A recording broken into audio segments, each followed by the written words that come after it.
Hello everyone. Today we are going to see the two topics from our fifth chapter of International Business and Service sector.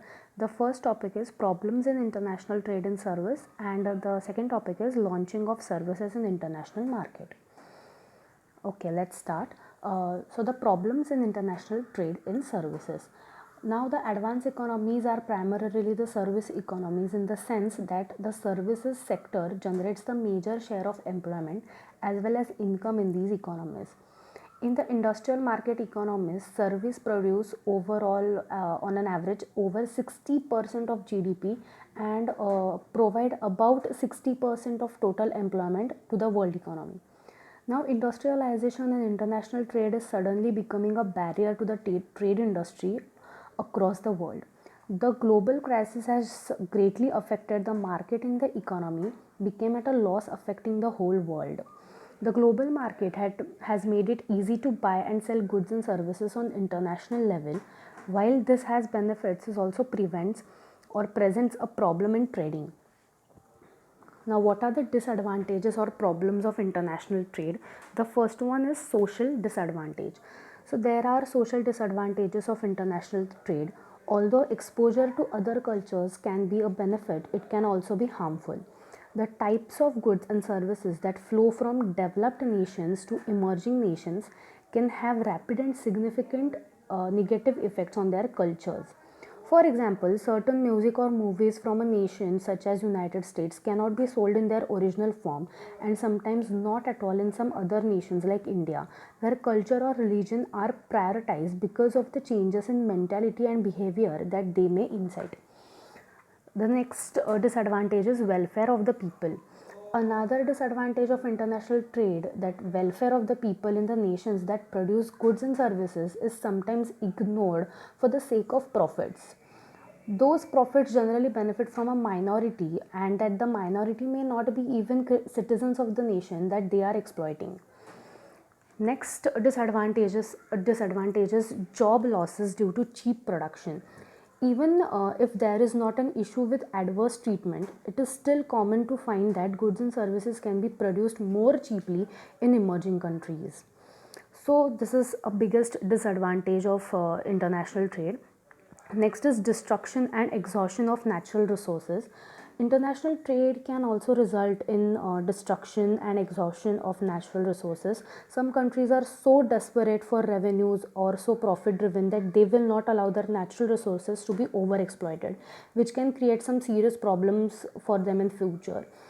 The next one is economic power to influence political decisions. Those nations with small economies are often heavily dependent on their trading partners in developed nations. It is not at all uncommon to find that those developed nations will attempt to exploit these relationships. They do so by using their economic power to influence political decisions that are not at all directly related to their trade activities.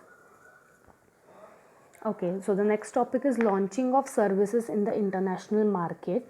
So the strategies for launching the product on international level have an impact on later product performance.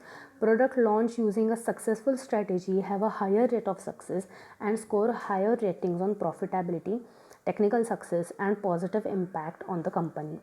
Goodness of launch is characterized by the some following order of impact, such as high service quality, on time shipment, that is very important, and adequate product availability, that is your product is available in the market, quality sales force and enough sales efforts and supports, quality of the promotion as well as the product, and the sufficient promotional efforts. Next is steps for launching a new product or service in the market. So launching a new product or service is not what we used to be. In the old days, you could hire a PR agency or craft a press release and you are just set up. Now the this new process of launching a product in international market is start early. That don't expect reporters to write about you when you want. Get a head start and begin preparing long before you plan to launch. Next is make the product or service available to important influencers. As the next step, or maybe the first step, influencers can be friendly customers, prospects, your friends, the bloggers, or who have some online presence. Encourage these people to use your product and promote it. Next is brief industry analysis, that you are supposed to do the entire industry analysis while launching the product. Next one is seed the social space with leaks. Now target some people who are naturally eager to learn about your offers, for example coming soon, or leaked photos of your products, or create an aura that this product is going to launch in the market. Build some interest among the customers. Next is don't expect a big bang release unless your product or service is truly revolutionary, or it is unique, or if you are Microsoft or Apple. Unless you have a massive launch event planned, the official launch date should only signify the date of your product is actually available. Next one is keep the release rolling. You don't know when reporters will have time to write, so give them some opportunity to write about the offering after the official launch date. Next one is do something unusual. Please do for your product something which is not very common in the market. Make some videos, funny videos, or maybe make a survey, that publish your survey on an online platform, and so that. Next is get partners involved. Channel and marketing partners who have a financial stake in the success of the launch are the main people which are involved in the process. The more people that are talking about the release, the better the changes it will get to pick up. Next is make it easy for people to learn about your product with free trials. Download it for free, or whatever is your service, provide it for free, or buy one get one free, or we have many on many restaurants we have buy one coffee and get one coffee free, such methods. And the last one is ignore the element of launch that do not drive businesses. Unless your offering appeals to a mass consumer audience, don't focus on the number of Facebook likes or Twitters or Instagram followers you have. Rather, use these social channels for more meaningful message. See who is talking about your offering online and then make contact with them, and so on. Okay, so the next topic is factors to be considered while launching your service or product in the international market. The first one is cultural factors. Now the basic first is language, more specifically translation, need to be is very important factors while you are marketing it on an international level. So it has to be a common language, for example English maybe. Next is test. Entering international market can be very difficult for some companies because some countries eating habits, like in India, McDonald's had totally make over its image when it comes to marketing itself. That sees beef consumption as being off limits, that they are not allowed to do the beef consumption, or not allowed to sell beef products in India. Next is regional values. Many times a country to which you would like to sell a product has extreme regional differences that must be accounted for when marketing. A perfect example is Canada. They have large French speaking population around the country, and that are culturally much different than the English speaking communities found throughout the rest of the country. Next one is customer habits or consumer habits. Culture and personality combine to shape consumers' behavior in a very particular region of the world or country. When you want to market a product to a foreign country, you need to first determine whether it is an individualistic society or a collective society. Then only you can promote your product in that particular country. And the last one is age and demographics.